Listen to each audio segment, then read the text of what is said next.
Hello there guys, what is going on? Son of Chelsea back here again for another edition of Let's Talk Chelsea. Hope you're doing well and keeping safe on this Sunday. Of course, last night Chelsea opening their Premier League season with a 1-0 win at Goodison Park. The first win at Everton in over 5 years. Please go and watch my Irrational Perspective, a sort of reaction to the game that's been posted on the channel already.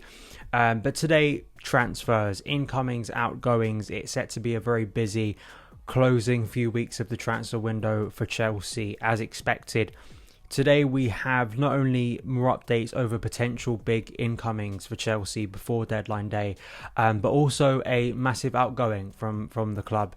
And it looks like, surprisingly, it's going to be a permanent deal. It's not the shock of the window that this is happening. I think it's more maybe the way the deal is sort of playing out for Chelsea, which I think is a positive over the future. So we'll get into that straight away. But before we do get into the news today, I want you guys, if you haven't already, hit that like button because it helps new people find the channel. And if you are enjoying the content, hit that subscribe button and the notification bell so you don't miss any of the uploads before the end of the transfer window. And now Chelsea season has officially got going. But Timo Werner, I was going to speak about this later in the episode, but we kind of have to speak about it straight from the off because it's the big news today, or at least it feels like the more concrete news. Fabrizio Romano breaking the story. We'd seen reports earlier in the day of how close Timo Werner was to a Leipzig return in the Bundesliga, but we've even got, here we go, been told it will be a permanent deal and not a loan. Werner will leave Chelsea. Final details being discussed. It's done. Personal terms were agreed since I think that maybe that's last month or the first of this month. It's a big deal, obviously over a player who was so hyped when he arrived at Chelsea. You should know my opinions on Timo Werner. I'm not his biggest fan, and I'm quite relieved that he is leaving the club because it's just a deal that has not worked out on any decent level. I think that the only high of it was, and it was a very, very big high, but it was the Champions League, but he was involved in a team game. He's got a big goal obviously against Real Madrid in the second leg of the semi-final, and you can argue had a big hand in the movement for the winning goal in the final. But overall, for what Chelsea paid, for what was expected, a very disappointing signing. And I think that's being kind because I have to just be honest, one of the most technically limited players I think I've seen Chelsea sign. Quite baffling how poor he was in stretches of his Chelsea career. As I say, a confusing player because at times he could be so involved within the game. But I think just my sort of analysis of it, watching him for nearly 2 years play for Chelsea, was in the end, I think, too many of his flaws, too many of his technical limitations. I just think for a club like Chelsea, stylistically how different the Premier League is and what was being asked of him, he just could not rise to that challenge. You could argue maybe a different Premier League club that was maybe more facilitated towards him. We've spoke about this with a lot of players at Chelsea down the years, changing coaches, which he dealt with between Frank Lampard, who brought him in, and then Thomas Tuchel, sort of the stability and long-term planning of Chelsea, a lot of upheaval. But I think individually the player has not performed to the levels expected, particularly of a player who was getting paid that much. So for his sake, I hope he returns to the Bundesliga. I hope he scores goals, rediscovers some confidence, because I think that league is just way more suited to him. I think tactically in the Premier League, there are very few games. Southampton became his favourite opponent because Southampton offered him similar space to what he got in the Bundesliga for Leipzig. And I'm sure he'll get that space again, and I'm sure he'll find his feet and he'll score goals.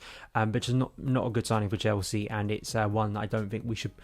If we're just being, blunt about it, I don't think we should look back on with too much fondness because, we didn't get great value from it, in my opinion. And again, I think it's the right move. And those wages, getting those wages off in a permanent deal, which could be upwards of around 30 million. I think for what Timo did last season, I think that's a very good piece of business for Chelsea. It was always going to be a loss. But, Kepa Arrizabalaga potentially on loan, Lukaku on loan, Alonso leaving, Werner leaving, Chelsea starting to get players off the books. Not all of them permanently, because I think that was going to be a challenge for the higher earners, but particularly with Werner, I think it is a win, hopefully, in the long term. Let's get into potential incomings with Wesley Fofana. At the start of the week, or the start of last week, we were kind of talking about his potential coming to Chelsea. It felt like Chelsea were going to have to spend big. Were Chelsea willing to go above and beyond for Wesley Fofana to get him out of Leicester? Then it became quite clear that the player himself was internally sort of hinting at it and is quite open to the move. Now it feels like Chelsea are getting to a stage where they are going to meet that valuation that Leicester have put on Fofana, and I could see this still happening because it seems like Tuchel's very serious about the player. His sort of cheeky smiles and winks over transfers, I think clearly something's going on. Clearly stuff is still happening, and it's going to cost a lot. Nazar Cancelo was speaking to Sky Sports this morning about the potential transfer, and it could be a world record fee for a central defender. And as well, Jacob Steinberg in The Guardian talking about how it could also be linked to Hudson-Odoi. We'll get into Hudson-Odoi and his potential loan, but 85 million, apparently our latest bid was around 70, so we're not too far off now. It's big. I think it was big yet in yesterday's game. I don't know if I mentioned it in my review, but you know, part of my frustration over Chelsea really going for games is maybe that fear from Tuchel looking at that back three and the lack of speed in that back three, particularly with Thiago Silva and Azpilicueta. If you're really pushing Reece up the pitch as a wing back, what if we get hit on the counter? If you add a Fofana, a much younger defender who can add that speed and defensive quality, it gives you more license. I think it gives you more options in the pitch as well, potentially as well, to go to a back two. You could see over the course of the season, if Fofana signed, Koulibaly and Fofana could operate as a back two. Koulibaly, Silva, you know, I think it gives Tuchel more options. And as I think I mentioned, I've written about this, for the price, it's absolutely huge. But you've got to look at it and hope it's kind of like the Kai Havertz kind of valuation of it's a long-term investment. You are hoping in 2 to 3 years' time that price looks reasonable, given what he could offer and could become as a defender. The other side to this is Frenkie de Jong, another player that at the start of the window we weren't quite sure. We'd heard sort of hints, but it looked like Man United were all in for him. It seems like the interest from Chelsea is very serious on Frenkie de Jong. It's just a case of, is he going to want to leave Barcelona with all the mess over there? But Chelsea quite clearly are ready to go big, apparently. This is from Fabrizio Romano via Rashad Rahman, who's been reporting on Barcelona over the window. Chelsea have not only made contacts with Barca for Frenkie de Jong, but with the players' camp as well. Chelsea are ready to go big for de Jong. The feeling around Chelsea is they won't submit a bid until they get the players' yes. He also goes on to say, as far as Man United is concerned, they already had an agreement with Barcelona, but not with de Jong. They're still pushing to find a solution on the player side. They are desperate. With de Jong, I said this, I think de Jong for the player, I'd wait around for my wages. Or from Chelsea's point of view, I don't know why Chelsea and Adam Newson, I've got to give credit for this idea, because I think it's just the smartest idea for Chelsea from a negotiating position. If we reach the 31st of August deadline day and Barcelona have not been able to register all their new signings, and Chelsea want Frenkie de Jong and Man United aren't going to be able to get him, put an offer forward, whatever it is, and say take it or leave it.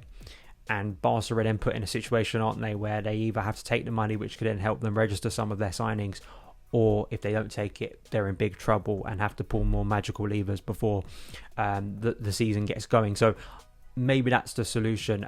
Frenkie de Jong, interesting player. I'd be very curious to see how he'd be used at Chelsea if Chelsea were to sign him. He would kind of be that deeper midfielder. He kind of maybe fits the mould of a player that some people feel like Chelsea have missed, you know, the kind of that deeper, creative playmaker. Again, you look at central midfield yesterday, and although Jorginho scored the penalty, where was that creativity coming from a deeper area? I mean, again, I think the questions will be asked over the season if these problems persist of moving to a 3-man midfield rather than a 2-man midfield, adding the likes of Conor Gallagher, maybe moving, you know, Mason a little bit deeper into a central midfield. And if you have de Jong, you have more options there, especially.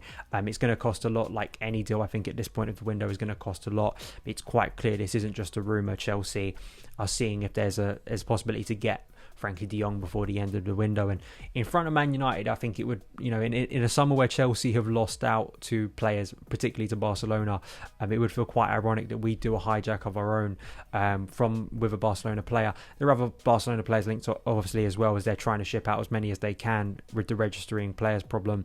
Aubameyang was linked the other day, Memphis Depay. Out of de Jong, Depay and Aubameyang, Depay is the one that would be more exciting to me, because from an attacking perspective, I'm not looking for a typical number 9, because I have doubts over Tuchel's ability to use one. The problems we've had with Lukaku, I think more of a fluid attacker who can play in a number of positions, and I think Depay has developed his game enough. I think he could link well with some of our players. You could argue maybe Aubameyang could do that as well, but I think maybe Depay could be a smarter investment at this stage of his career. Briefly, just before I wrap up, Hudson-Odoi wasn't in the squad yesterday despite being fit. it's so confusing with Hudson-Odoi, and I'm at least glad we may finally get to something new with Hudson-Odoi and a debate over him, whether he leaves permanently or goes out on loan.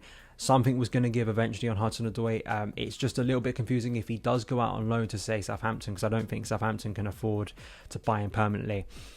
If he does go on loan, I think, why didn't we just do this last summer? I know he got some game time at the start of last season and then he got injured, which was unfortunate. But he is such a symbol of Chelsea's lack of long-term planning and squad planning and clarity over what you're doing in certain positions, because he has just been in this limbo state for so long. And it's nice to see, at least for him, well, we have to wait and see if Tuchel's going to block it, because he did kind of last year.